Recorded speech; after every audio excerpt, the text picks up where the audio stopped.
योगी जी आपको मैं साफ साफ चुनौती देता हूँ, संगम को छोड़ के जरा कानपुर में आके एक बार डुबकी लगा के दिखा दीजिए। आप संगम को छोड़ दीजिए, गंगा तो गंगा ही है, कानपुर में भी तो गंगा है, आइए जरा एक बार डुबकी लगा के दिखा दीजिए। आप चैलेंज दे रहे हैं योगी आदित्यनाथ? बिल्कुल खुला। अरविंद केजरीवाल जिस तरीके से दावे करते हैं कि हमने लगभग वादे पूरे किए हैं और अगली 5 साल में वो जो बचे खुचे हैं वो भी साफ हो जाए। जी बिल्कुल, लगभग। अब उस लगभग में कितना शामिल होता है? लग और भग, वादा करा लग और भाग लिए भग, भग भग भग, वादा करा और भाग लिए। दोनों पार्टी की एक ही हालत है, दोनों पार्टी एक ही थैली के चट्टे बट्टे हैं। यही हालत बीजेपी की है कि हम। लेकिन योगी आदित्यनाथ की एंट्री के साथ कटोगे तो बटोगे का मुद्दा दिल्ली में भी आ चुका है। हरियाणा में हमने रिजल्ट देखा, महाराष्ट्र में देखा और अब दिल्ली। कल योगी आदित्यनाथ ने एक बड़ा बयान दिया। उन्होंने कहा कि अगर अरविंद केजरीवाल में हिम्मत है तो मैं जिस तरह अपने मंत्रिमंडल के साथ ही संगम में स्नान करके आया हूँ, अरविंद केजरीवाल यमुना में जाके स्नान। बिल्कुल जी, उन्होंने केजरीवाल साहब को चुनौती दी, मैं दोनों को चुनौती देता हूँ।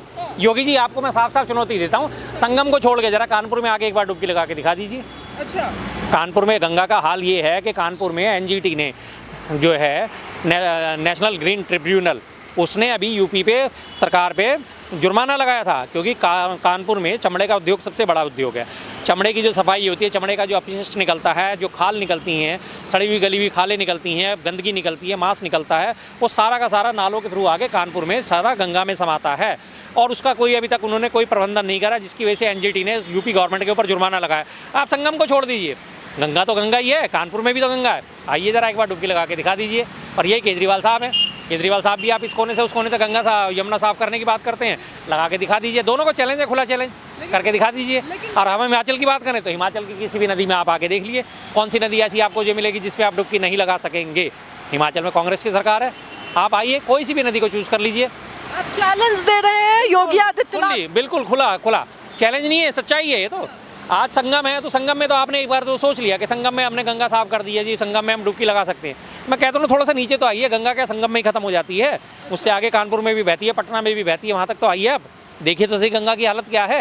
लेकिन साफ तौर पे उन्होंने कल यूपी को दिल्ली से कंपेयर किया, कहा कि ओखला को देख लीजिए और नोएडा को देख लीजिए, नया ओखला हमने बनाया है और यूपी में जो चीज़ें बदलाव हो रही है वो दिल्ली में अरविंद केजरीवाल ने सब डुबा दी। बिल्कुल जी, उन्होंने काम करा, ये बात बोली उन्होंने कि नवीन ओखला जो हमने बनाया है, नोएडा इन्होंने बनाया है। नोएडा तो बहुत साल पहले से बना हुआ है, आज की बात थोड़ी है। नोएडा कितने साल पुरानी बसावट है, जब योगी जी का कोई अता पता भी नहीं था। योगी जी कहीं शायद वो पाठ्यक्रम अपना इस्तेमाल कर रहे होंगे, पहली दूसरी पाँचवीं में पढ़ते होंगे, तब से नोएडा बना हुआ है। नोएडा की स्थापना आज थोड़ी हुई, कितने साल पुरानी स्थापना है नोएडा की, बना कब था नोएडा? एक बार जरा वो सन पे तो नज़र डालें, याद तो करें। और रही बात वो नोएडा की बात करते हैं, मैं आपको खुला चैलेंज दे रहा हूँ जी, नोएडा को आप कह रहे हैं व्यवस्था बनने में बहुत बढ़िया करी हुई है। नोएडा के आप वहाँ पर जाइए, बोटानिकल गार्डन के चौक पे, वहाँ पे आपको तमाम इतने बड़े बड़े होर्डिंग नज़र आएंगे यहाँ पे कि अनजान सवारियों पे विश्वास ना करें, बैठे ना। ये वहाँ की कानून व्यवस्था का हाल है कि अगर परी चौक आपको जाना है या ग्रेटर नोएडा जाना है तो आपको दिन में जाना पड़ेगा, रात को आप वहाँ पे नहीं जा सकते। हालत ये है नोएडा की। लेकिन कह रहे हैं कि नोएडा की सड़कें देखिए, गाजियाबाद की सड़कें देखिए और दिल्ली की सड़कें देखिए, दिल्ली में तो गड्ढों में सड़कें। बिल्कुल जी, सेम चीज़ तो यूपी में भी लागू होती है। दोनों एक दूसरे के ऊपर आरोप लगा रहे हैं, मैं तो दोनों को आरोप के कटघरे में खड़ा करता हूँ ना। केजरीवाल साहब ने भी कहा था दिवाली से पहले भी, जब वो छुट के आए थे, हम सारी सड़कों के गड्ढे भर देंगे। क्या वो सारी सड़कों के गड्ढे भर दिए? अभी तक भी नहीं, कोई अता पता नहीं है। अब चुनाव आ रहे हैं तो कहीं कहीं किसी गली में कोई काम चल रहा है, वरना तो सारी सड़कों का हाल बेहाल है। सबसे बढ़िया मैं आपको इसका दिल्ली का अगर आपको मौका मिले तो अभी होते हुए जाएगा, शांतिवन के सामने तिरंगा झंडा भी लगा हुआ है, ऊंचा तिरंगा झंडा लगा हुआ है और उसके आसपास देखिए कितना बड़ा गड्ढा वहाँ पे मौजूद है, जिसे अब कल परसों से भरने की कवायद चल रही है। वो भी क्यों? क्योंकि 26 जनवरी की परेड जो है वो नेताजी सुभाष मार्ग से होकर निकलती है, तो अल्टरनेट रूट के तौर पे उसे रिंग रोड का भी इस्तेमाल कर सकते हैं वो। तो इसलिए अब जाके उसके हालात सुधरे हैं, अभी भी वो पूरी तरह भरा नहीं गया, लेकिन इससे पहले वहाँ पे लगातार पानी भरा रहता था। शांतिवन के ठीक सामने रेड लाइट पे खड़े होकर इतना बड़ा गड्ढा, लगातार पानी और गड्ढा वहीं का वहीं मौजूद है। ये तो मुख्य सड़कों का हाल है, अंदरूनी सड़कों का हाल देख लीजिए। लेकिन अरविंद केजरीवाल जिस तरीके से दावे करते हैं कि हमने लगभग वादे पूरे किए हैं और अगली 5 साल में वो जो बचे खुचे हैं वो भी साफ हो जाए। जी बिल्कुल, लगभग। अब उस लगभग में कितना शामिल होता है? लग और भग, वादा करा लग और भाग लिए भग, भग भग भग, वादा करा और भाग लिए। दोनों पार्टी की एक ही हालत है, दोनों पार्टी एक ही थैली के चट्टे बट्टे हैं। यही हालत बीजेपी की है कि हमने लगभग सभी वादे पूरे कर दिए, वो लग करते हैं और भाग लेते हैं, लगाया और भागे, लगाया और भागे, बस जुमला छोड़ा और भागो। अच्छा, लेकिन योगी आदित्यनाथ की एंट्री के साथ कटोगे तो बटोगे का मुद्दा दिल्ली में भी आ चुका है। हरियाणा में हमने रिजल्ट देखा, महाराष्ट्र में देखा और अब दिल्ली। देखिए हरियाणा के रिजल्ट तो जो है कुछ और ही किस्म के रिजल्ट थे, उसके बारे में मैं फिर से दोबारा से चर्चा नहीं करना चाहूँगा कि हरियाणा की हालत क्या है। सिर्फ एक ही सीट का हवाला देता हूँ, हरियाणा में 4.25 लाख रुपए जमा करके कांग्रेस के कैंडिडेट ने वहाँ पे एप्लीकेशन लगाई चुनाव आयोग के सामने कि मेरे वोटों की गिनती दोबारा करी जाए, वीवीपैट की तुलना करी जाए।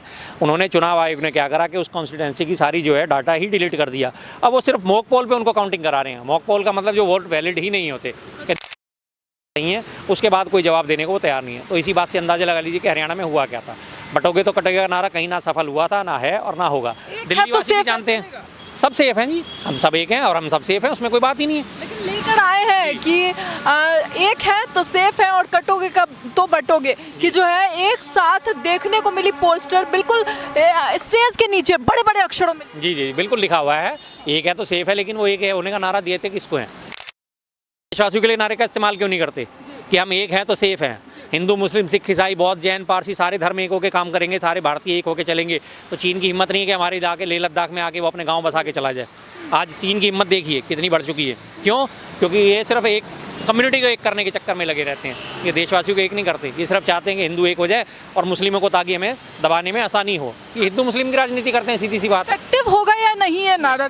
बिल्कुल दिल्ली में कोई इफेक्टिव नहीं होता। मैं नहीं समझता कि दिल्ली में नारा की कोई अहमियत है।